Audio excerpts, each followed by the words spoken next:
Speaking toss நேயர்களுக்கு அன்பு வணக்கம். இன்றைக்கு ஃபாதர் மரியா ஆரோக்கியம் நம்மோடு இருக்கிறார். அவர்கிட்ட நிறைய விஷயம் பேச இருக்கிறோம். அவங்க நேயர்களே, ஃபாதர் பிரைஸ் தி லார்ட்.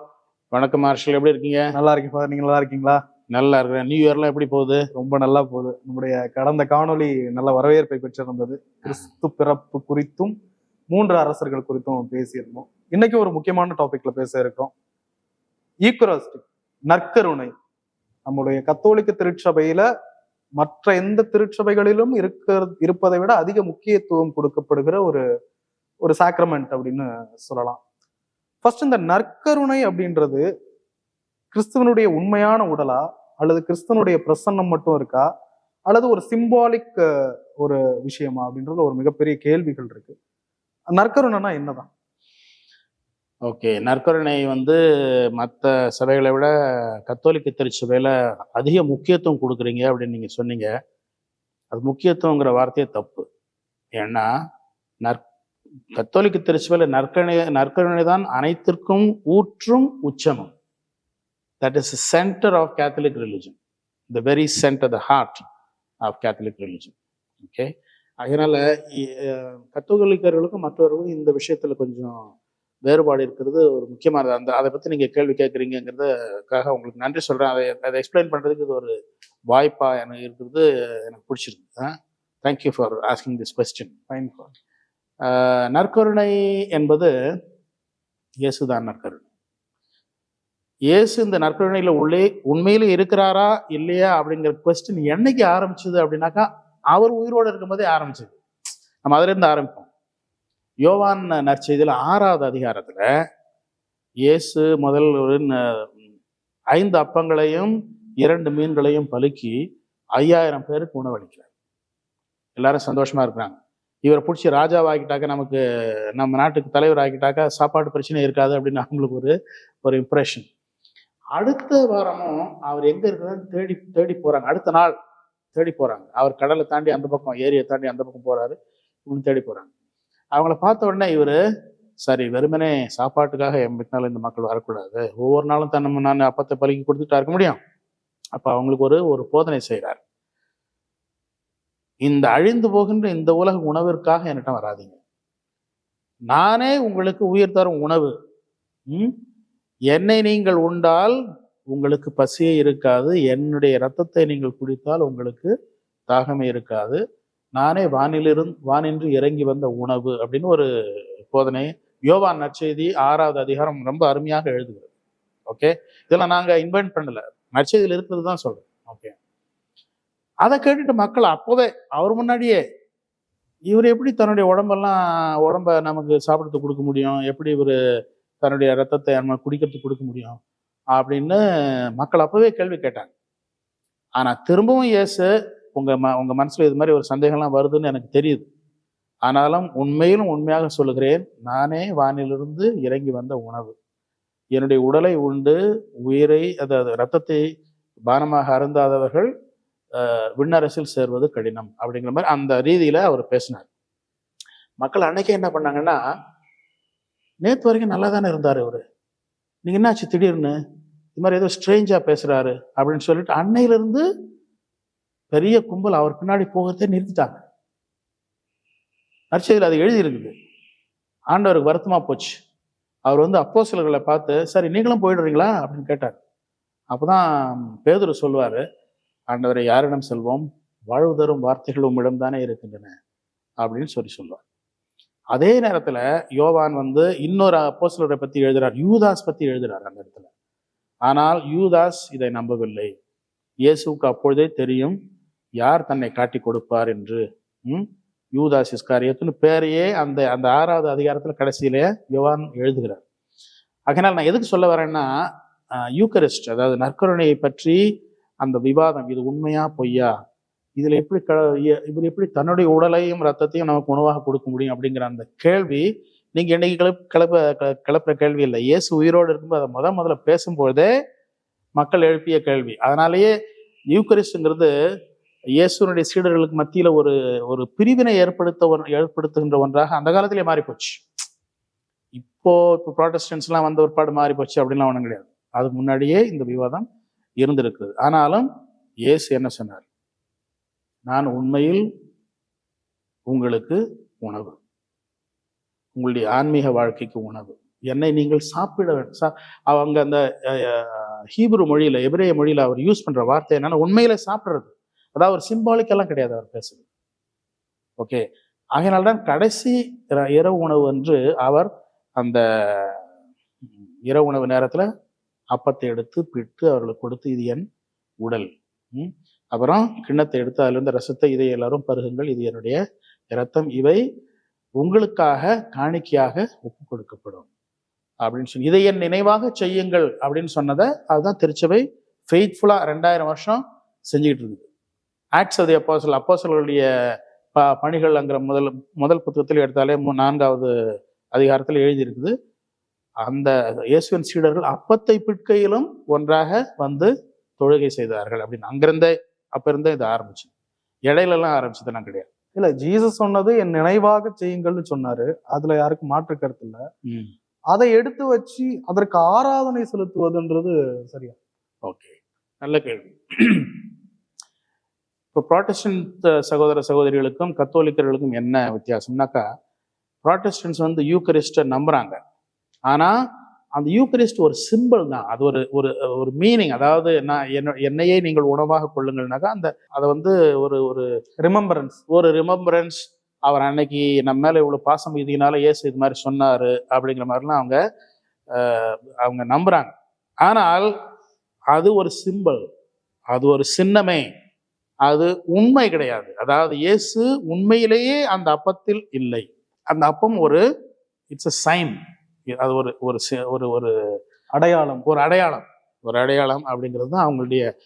ஒவ்வொரு திருச்சபைக்கும் ஒவ்வொரு சில மாற்றங்கள் உண்டு. இப்போ மெத்தடிஸ்ட் இருக்கிறாங்க, ஆங்கிலிக்கன்ஸ் இருக்கிறாங்க, பிரஸ்பிட்டேரியன்ஸ் இருக்கிறாங்க, அல்லது பேப்டிஸ்ட் இருக்கிறாங்க. ஒவ்வொருத்தருக்கும் வித்தியாசம் உண்டு. நான் இந்த சின்ன சின்ன லோக்கல் திருச்சபைகள்லாம் சொல்லலை, மெயின் ப்ராட்டஸ்டன்ட் திருச்சபை மட்டும்தான் நான் சொல்கிறேன். அவங்க யூக்கரிஸ்ட் காஸ்பல் எழுதியிருக்குது, அது இல்லைன்னு சொல்ல முடியாது. ஆனால் அதனுடைய மீனிங் சிம்பாலிக் தான், அதில் இயேசு உண்மையிலே இல்லை அப்படின்னு அவங்க சொல்றாங்க. வித்தியாசம் என்ன? கத்தோலிக்க திருச்சபை என்ன சொல்லுது? இல்லை, பூச நடுவில் சாமியார் அதை வந்து கான்சென்ட்ரேட் பண்ணும்போது, குருவானவர் கான்சென்ட்ரேட் பண்ணும்போது அந்த அப்பம் உண்மையிலேயே இயேசுனுடைய உடலாக மாறுகிறது. உண்மையிலேயே இயேசுனுடைய உடலாக அந்த அப்பத்தில் இயேசு மனிதனாகவும் கடவுளாகவும் அந்த அப்பத்தில் உண்மையிலே இருக்கிறார். அதுவும் பெர்மனண்டா இருக்கிறார்.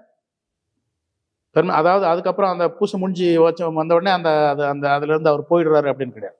இதுதான் கத்தோலிக்கர்களுடைய நம்பிக்கை, அவர்களுடைய டாக்டரின். உண்மையிலே அதில் இருக்கிறார். ஆகையினால்தான் அவர் வந்து அந்த பூசை நேரத்தில் அவரை ஆராதிப்பதோடு மட்டுமல்ல, அந்த நற்கருணையை அந்த பேழையில் வைத்து அவர் உள்ளே இருக்கும்போது கூட நம்ம ஆராதிக்க வேண்டும். ஏனென்றால் அது உண்மையிலே இயேசுவனுடைய உடலாகவும் இரத்தமாகவும் உண்மையில் உயிரோடு அவர் அதில் பெர்மனண்டாக இருக்கிறார் அப்படிங்கிறது தான் கத்தோலிக்க டாக்டர்.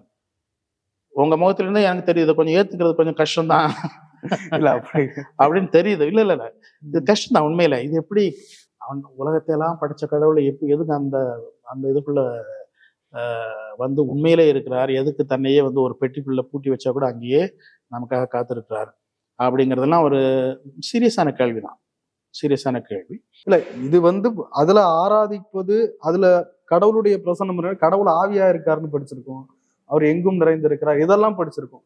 அதை வந்து ஒரு கடவுளை வந்து ஒரு சிறிய பொருளுக்குள்ள நம்ம அடைத்து வைப்பதுன்றது, அது இதுவும் ஒரு வகையான ஐடல் மாதிரி இல்லையா? இது நல்ல கேள்வி. இவ்வளவு பெரிய இறைவன் எப்படி ஒரு சின்ன பொருளுக்குள்ள இருப்பாரு அப்படிங்கிறது முதல் கேள்வி.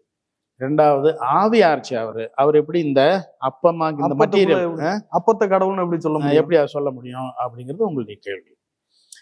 கடவுள் ஆவியானவர் தான். ஆனால் இயேசு ஆவி மட்டுமா? இயேசுக்கு உடல் இருந்துச்சு. ஆமா, இயேசுக்கு உடல் இருந்துச்சு. கடவுள் வந்து ஆவி என்பது உண்மைதான், அவருடைய உண்மையான தன்மை ஆவி. ஆனால் அவர் எல்லாம் வல்லவராக இருப்பதால் நமக்காக அவர் உடல் எடுத்து வந்தார்.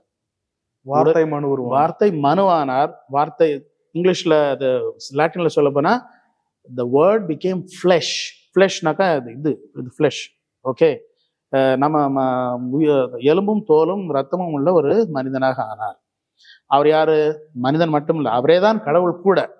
அந்த இயேசு என்ற மனிதனிலும் கடவுள் தன்மையும் இருக்கிறது. ஆகையினால அந்த மனிதனுடைய உடல் இதில் இருக்குது அப்படின்னாக்கா அது வந்து நாம ஆராதனை செய்கிறோம். ஏனென்றால் அது கடவுள். ஏனென்றால் இயேசு கடவுள். அந்த அப்பம் எப்படி, அதுல என்ன மிராக்கிள், அது எப்படி இயேசுவின், நாங்க பாக்குறோம் அப்படியே தான் இருக்கு, அது எப்படி இயேசுவின் உடலா மாறுதுன்றீங்க? சாதாரண கோதுமை அப்பம், அது இன்னொன்னு வயன், அது எப்படி இயேசுவின் உடலாகும், இயேசுவின் ரத்தம்? இதை எப்படி நம்ம ஏத்துக்க முடியும் அறிவியல் பூர்வமாக? ஓகே, அறிவியல் பூர்வமாக சயின்டிபிக்கலி ஸ்பீக்கிங் அது எப்படி சாத்தியம்? ஒரு மாற்றமும் தெரியலையே அப்படின்னு கேட்குற கேள்வி ரொம்ப சீரியஸான கேள்வி. ஓகே, அதுக்கு ஒரு ஆன்சர் சொல்றேன். தாமஸ் அக்வைனாஸ்ங்கிற பெரிய புனிதர் அதுக்கு ஒரு சரியான ஒரு விளக்கத்தை கொடுத்துருக்கிறார். கொஞ்சம் புரிஞ்சுக்கிறது கஷ்டம்தான், ஆனாலும் இருந்தாலும் அதை சொல்லி இன்னைக்கு இந்த ஆர்குமெண்ட் இன்னைக்கு முடிச்சிடும். ஏன்னா இன்னும் அதிகமாக பேசுறதுக்கு நிறைய இருக்குது. இப்போ எந்த ஒரு பொருள்லையும் அதனுடைய வெளிக்குணங்கள் சில இருக்கின்றன. அதாவது அதனுடைய கலரு, அதனுடைய சைஸு, அதனுடைய வெயிட்டு, அதனுடைய ஸ்மெல்லு, அதனுடைய டேஸ்ட்டு. இந்த ஒரு பிரெட் எடுத்துக்கிட்டோம்னாக்கா இவையெல்லாம் அவற்றுடைய வெளிக்குணங்கள். இவற்றையெல்லாம் உள்ளே தாங்கி இருக்கிற சப்ஸ்டன்ஸ் ஒன்று சொல்லணும். அதுக்கு தமிழில் சரியான வார்த்தை எனக்கு நான் தேடி பார்த்தேன். அதாவது அந்த அப்பத்தினுடைய உண்மையான தன்மை, அந்த அப்பத்தினுடைய உண்மையான தன்மை. அவர் என்ன சொல்றாருன்னா, தாமஸ் அக்வைனஸ் என்ன சொல்றாருன்னா, குருவானவர் அந்த நடுப்பூசை நேரத்துல இந்த அப்பத்தையும் ரசத்தையும் கான்சென்ட்ரேட் பண்ற, அதாவது புனிதப்படுத்துகிற அந்த நேரத்தில் என்ன நடக்கிறது என்றால், இந்த வெளி தோற்றங்கள் அனைத்தும் அப்படியே இருக்கின்றன, ஆனால் அதனுடைய உள்தன்மை மட்டும் மாறிவிடுகிறது. இதற்கு அவர் யூஸ் பண்ற வார்த்தை டிரான்ஸ்சப்ஸ்டான்சியேஷன். டிரான்ஸ்சப்ஸ்டான்சியேஷன் அப்படின்னா, டிரான்ஸ்னாக்க மாறுதல், ஒன்னுல இருந்து இன்னொன்னு ஆகுது. சப்ஸ்டான்சியேஷன், சப்ஸ்டன்ஸ், அதாவது பிரெட்டினுடைய சப்ஸ்டன்ஸ் இப்போ ஆண்டவருடைய உடலினுடைய சப்ஸ்டன்ஸாக மாறிடும். ஆனா அதை சுற்றி இருக்கிற அந்த வெளிக்குணங்கள், டேஸ்ட்டு, வெயிட்டு, கலரு, ஸ்மெல்லு, இதெல்லாம் அப்படியே இருக்கு, ஒன்றும் மாறாம இருக்கு. ஓகே, இதுதான் அவர் கொடுக்குற எக்ஸ்பிளனேஷன். அதை பார்க்கும்போது இதில் எந்த மாற்றமும் தெரியல. ஏசு எப்படி அதுக்குள்ள இருப்பார் அப்படிங்கிறது நம்முடைய கேள்வி. கடவுள் ஆவி என்பதனாலே அவருக்கு பெரிய ஸ்பேஸ்லாம் தேவையில்லை.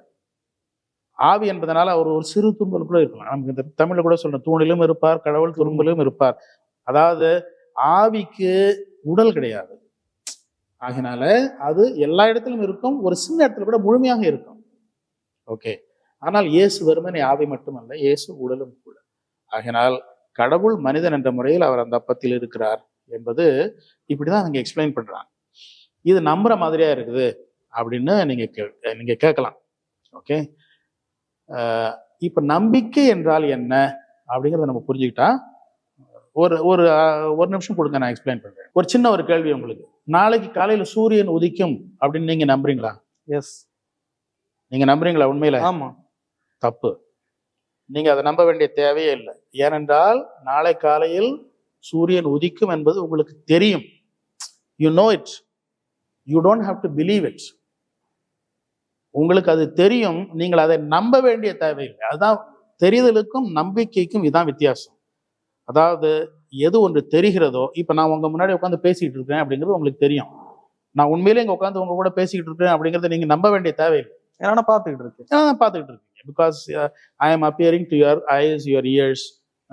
உங்க சென்சஸ் என்ன ஃபாலோ பண்ணும். ஓகே, நம்பிக்கை என்பது எது ஒன்று நமக்கு தெரியாதோ அதை உண்மை என்று நாம் ஏற்றுக்கொள்வதுதான் நம்பிக்கை.